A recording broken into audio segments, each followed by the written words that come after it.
po ako ngayon sa pinaka-favorite kong section dito sa department stores. Siyempre, ang mga make-up, pagpaganda. So, samahan niyo po ako.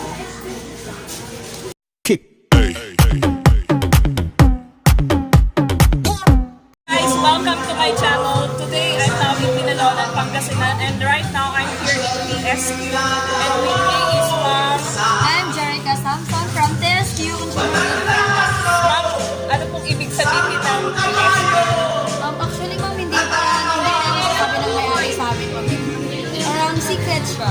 TSQ Basta Consumer Good Products. Ma'am, kailan mo nagsimula ang TSQ? Bali ang TSQ, ma'am, nag-open siya ng December 15, Sunday.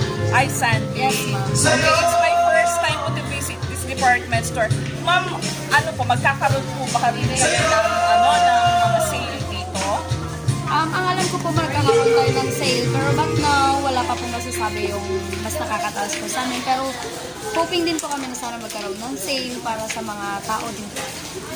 Okay. Ang TSQ nga po pala ay located dito sa second floor, Upper Palengke. Nagsimula po sila noong December 15 lang. So, guys, mga taga Binalonan, mga Binalonian po dyan, halina po kayo dito.